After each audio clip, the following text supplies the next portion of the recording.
All right, welcome everyone to Sunday, October 30th, and the transmission of Gene Key 28.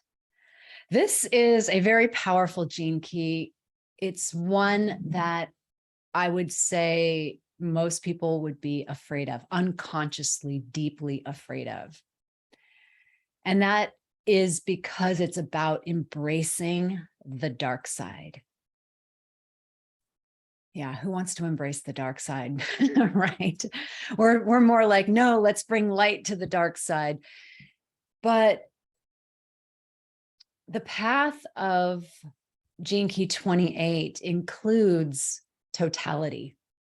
So totality is the unification of the duality of dark and light. So one way of getting to this totality, which the city is immortality, is through embracing the darkness. Now, this is really interesting because my mom has this as her life work. And as my life work, my city is light. So you can't make this up, right? We incarnated in this family together to embrace the dark and bring the light. Waheguru, right? Of course.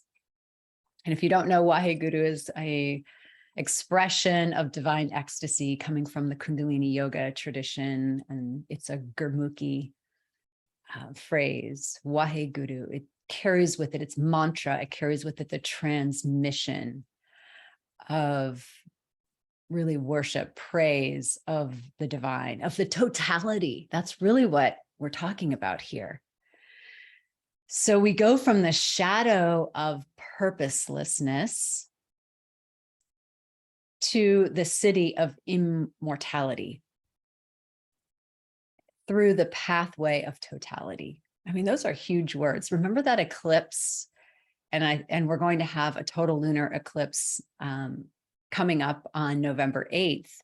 But a couple of years ago, we had this eclipse that those of us in the United States, it was a solar eclipse, and it was right in the middle of the day, and they called it totality. And this darkness descended upon the earth during totality. And some of us could see that because the sun was awake, or it was up while we were awake. Now, this lunar eclipse that's coming on November 8th is also a total lunar eclipse. And it's going to be visible for those of you in Europe and in Asia and in parts of Central and South America. So that's interesting that that phrase totality is coming through, and we get to explore a little bit of that in this transmission of the gene keys. There's no more perfect time than right now to be talking about this gene key. We are in an eclipse portal.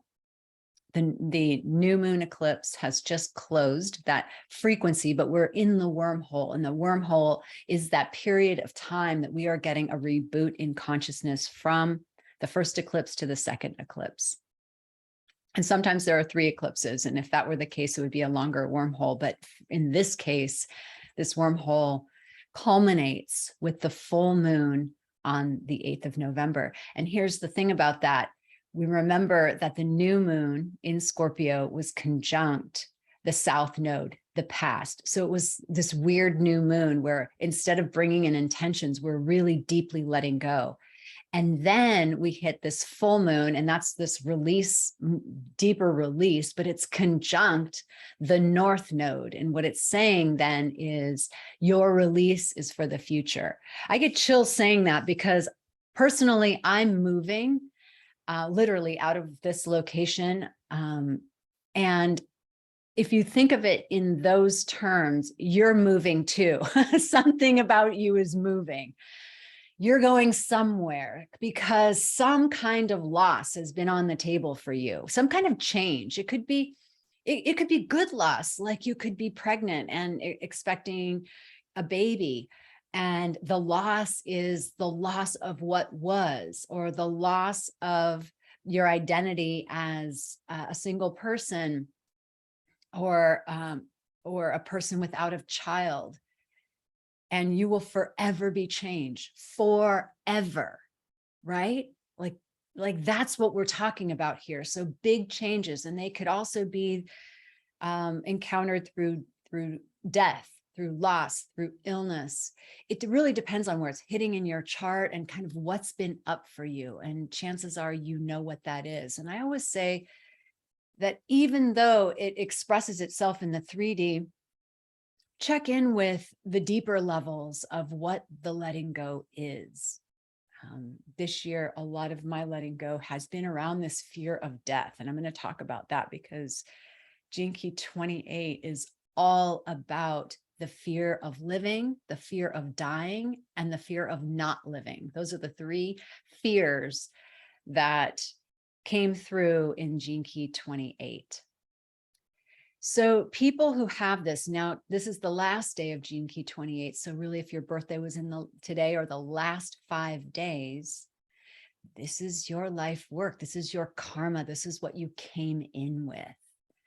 And because I grew up with a mother who has this gene key, I've been thinking today, like, how much of that have I been imprinted by, and how much of that is mine?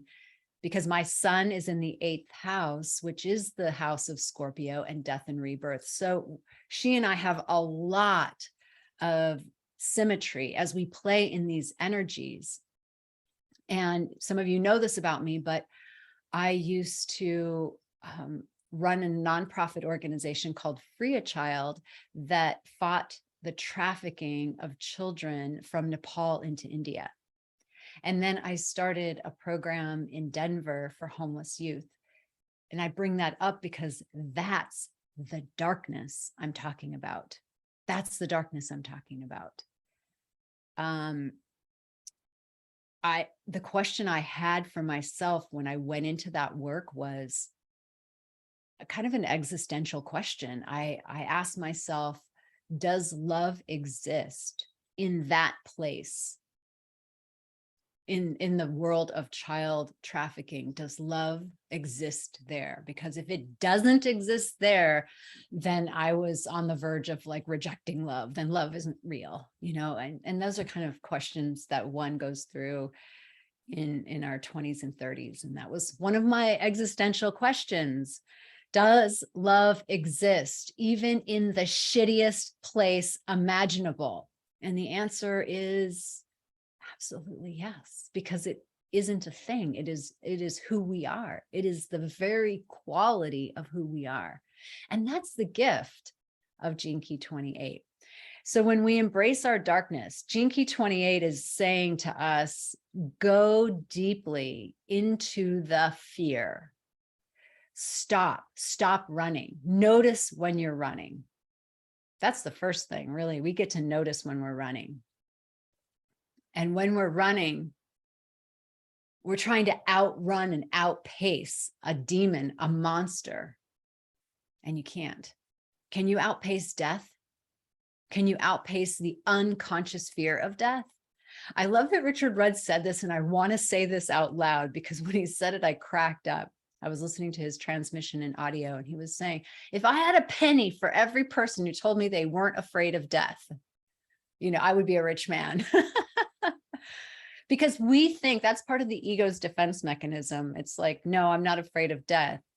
And he's like, if you're not afraid of death, then you are truly the most radiant, present example on planet Earth. So not to say, you know, that not to downgrade any of our intentions, but to really give us a vision that to really transcend death means more radiance through our physical body and more deeply present. And that's the beauty of it, because that's totality. So the gift frequency is that frequency of the witness. Before I get there, I'm going to say that part of the pathway of embracing our fear, as we've been mentioning, is to look deeply into the eyes of that fear. And as Richard has said in this transmission, fully embrace it, fully fully like dive into it, give yourself to it. That's bold. So people with this gene key, whether you have that somewhere in your hologenetic profile or not, like I can feel that for myself and I don't have it in my gene keys. I mean, after all, that's why I started to gravitate toward doing really deep work in darkness, like child trafficking. My mom, on the other hand, is like a prayer warrior, and she wanted to go into, before she had her stroke, she wanted to go into work with people who had been like possessed.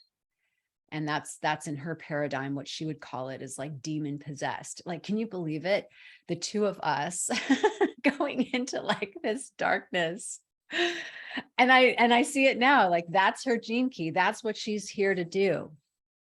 And through that, I just love what he says about that, because really what happens is that you become mythic. You live a mythic life. You transcend that darkness because you become related to something way bigger, the totality.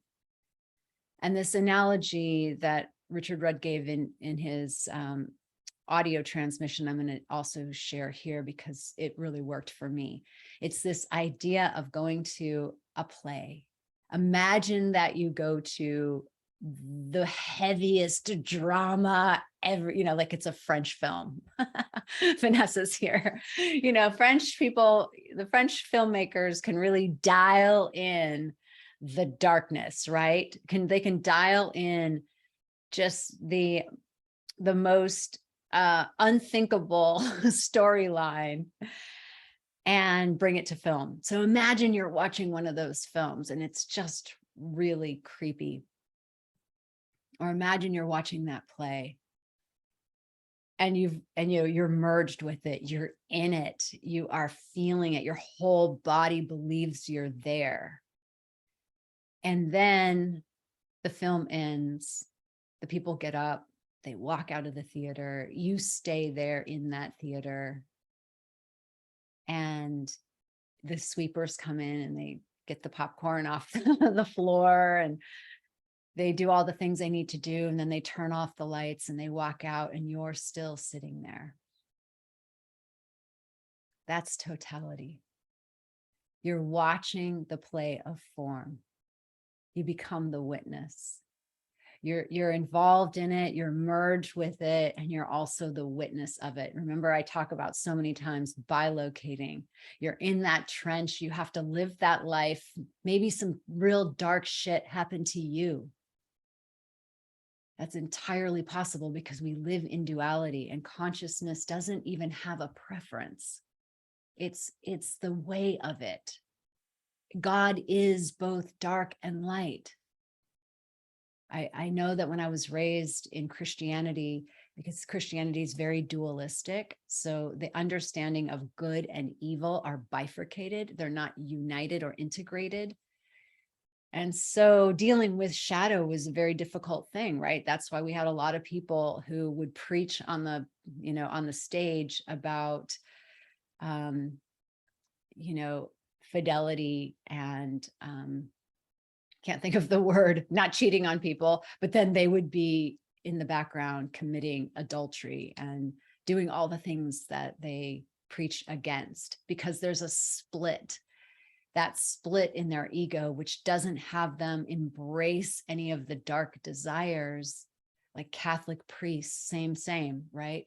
Anytime we have that dualism, it invites at the earlier stages a split, because our psyche, our ego can't handle the identity that we would be that person.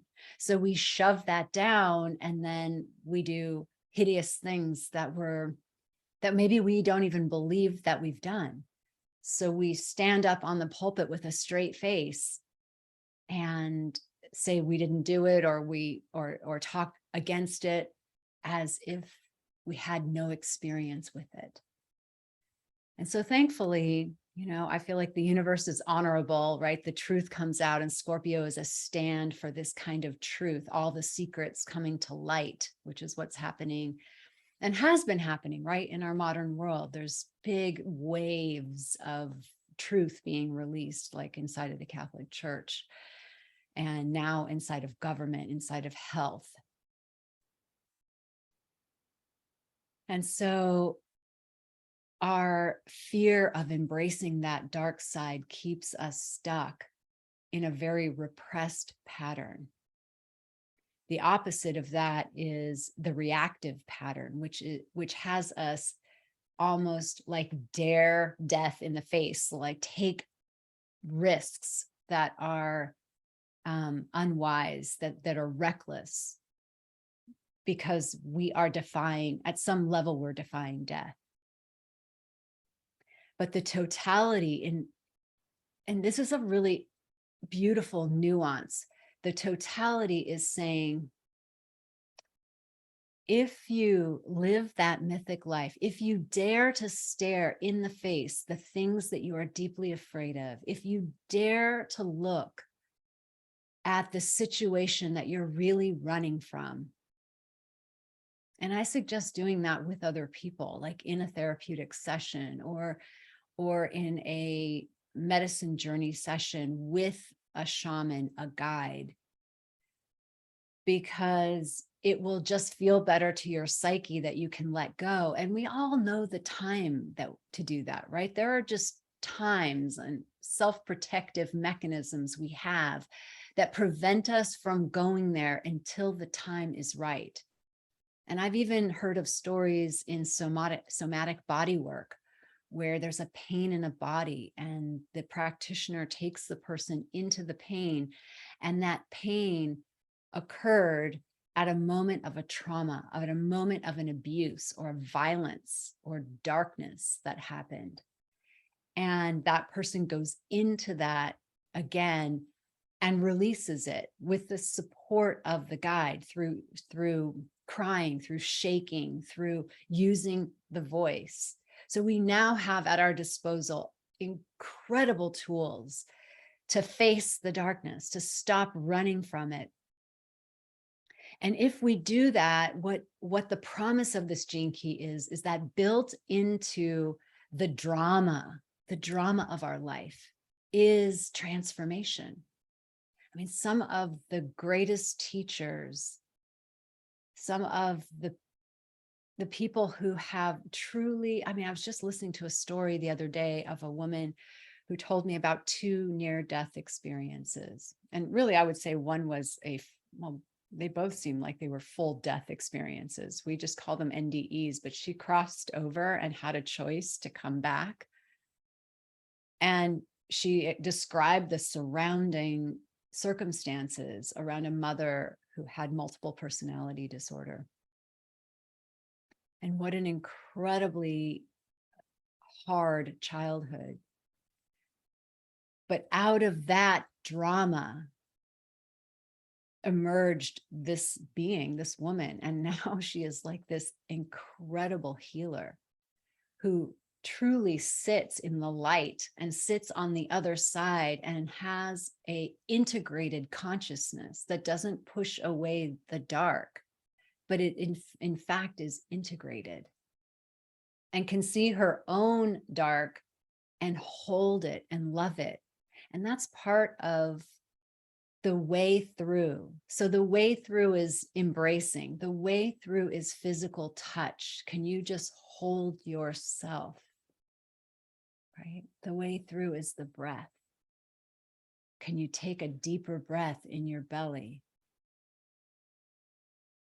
And I think the way through is the love of community, of the brothers and sisters who will witness your story and support you and hold you in letting it out, in sharing it, and coming face to face with it, and seeing your own vulnerability. Gene Key 28 is really having you come face to face with your own vulnerability.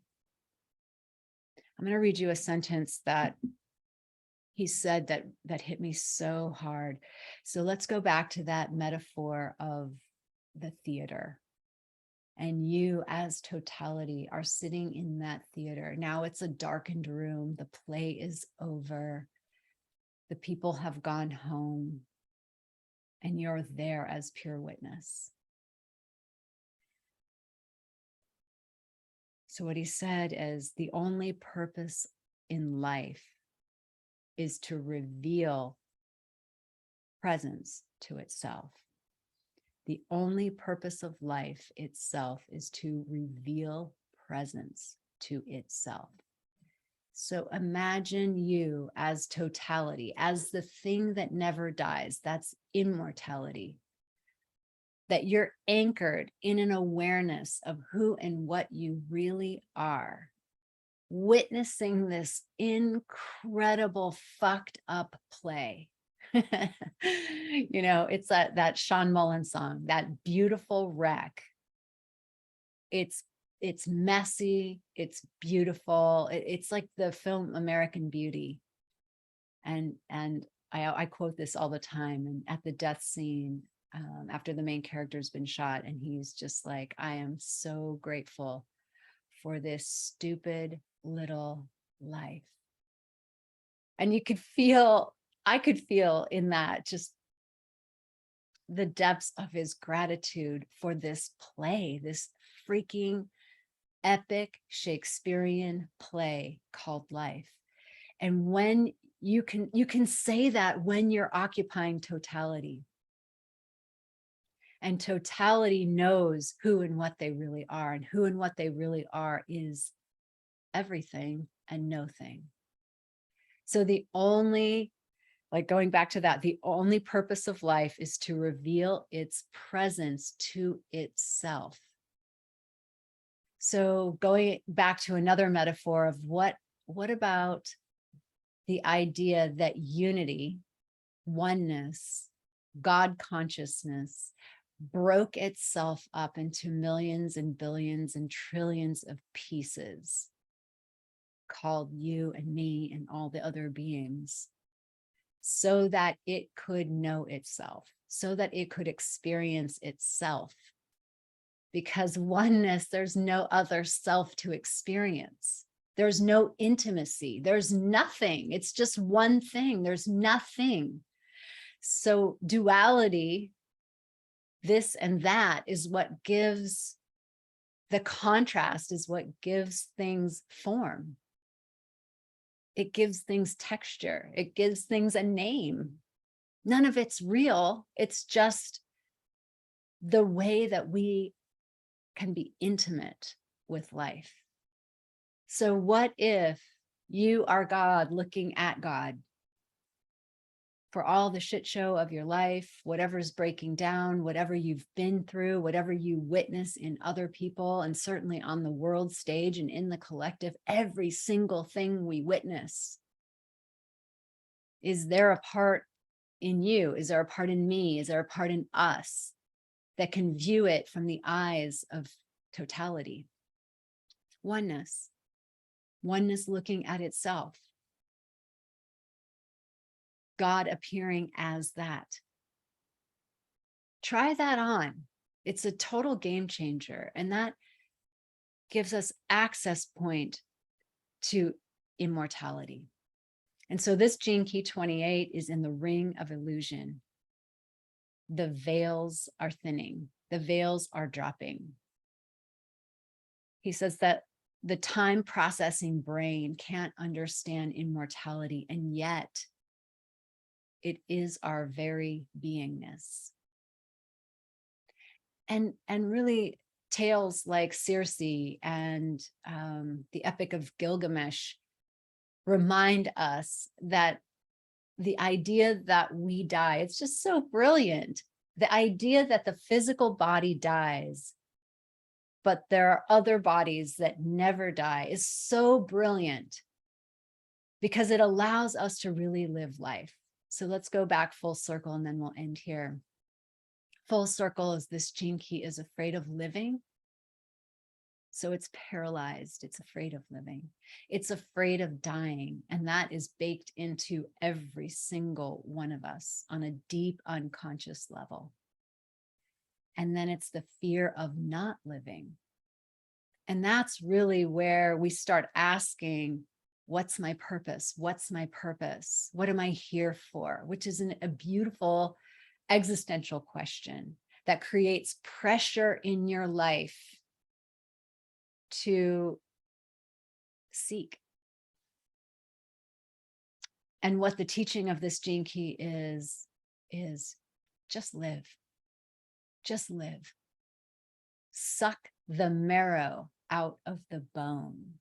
Just live. And even if you are in the trenches, you are being bombed, or you're literally in a situation that is something you would have never imagined and it feels overwhelming to you, pull back a little bit and witness it and get the support you need to navigate it, but witness it.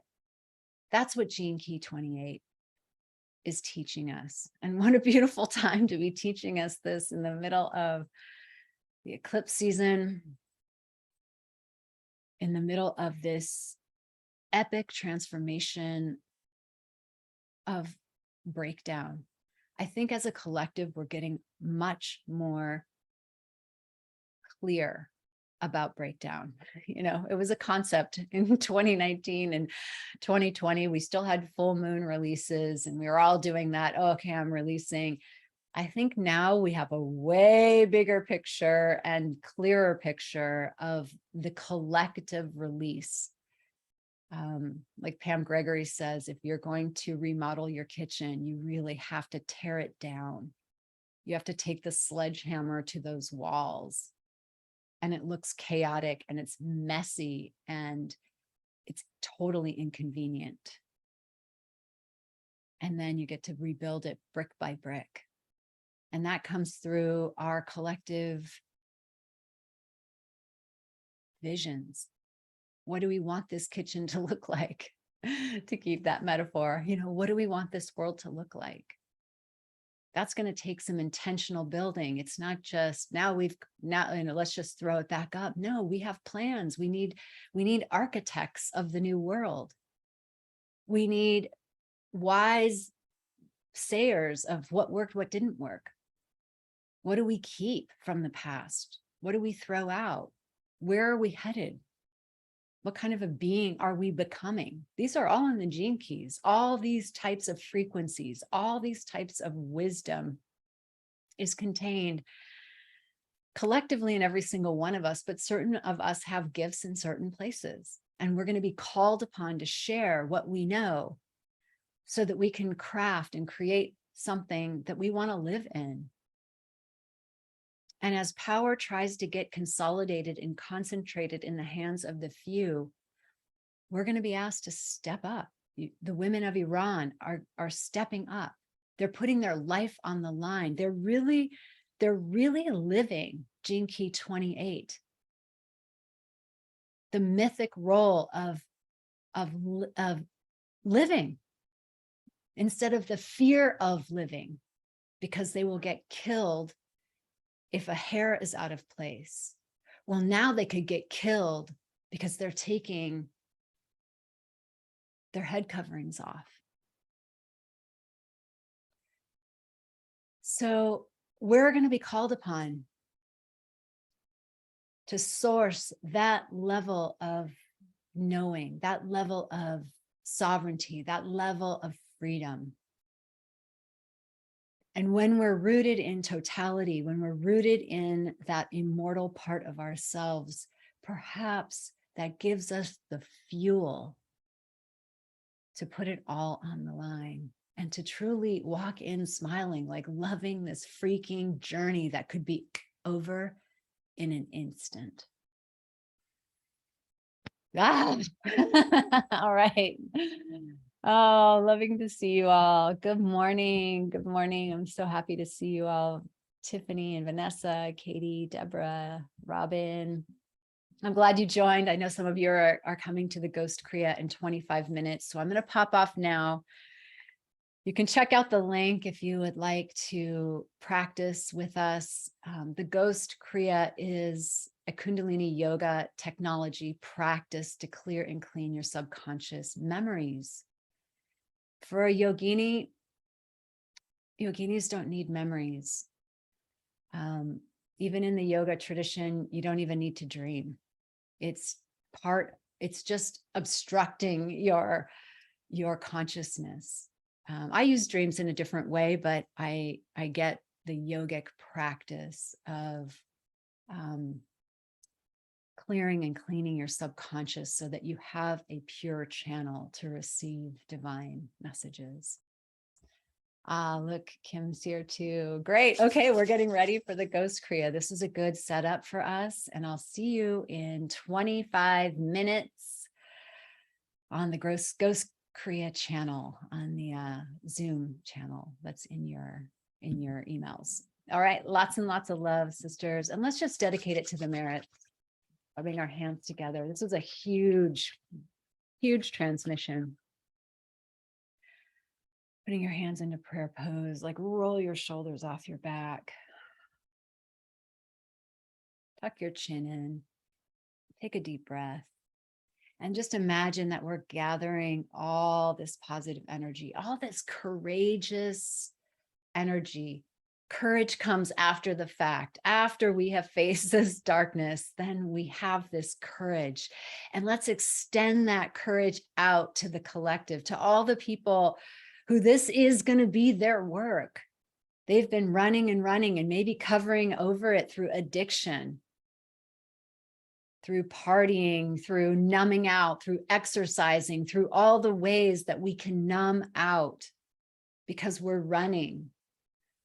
Let's just share, like put inside that space, if we're creating a common neutral ground, put inside that common neutral ground your bit of courage that you would like to give to someone else for this moment.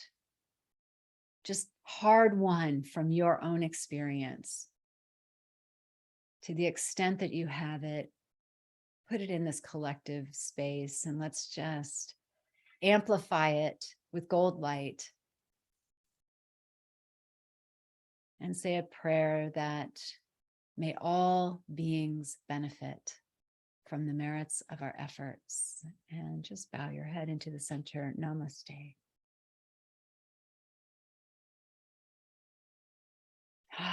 All right. Thank you, loves. Thank you. And I'll see you in 20 minutes.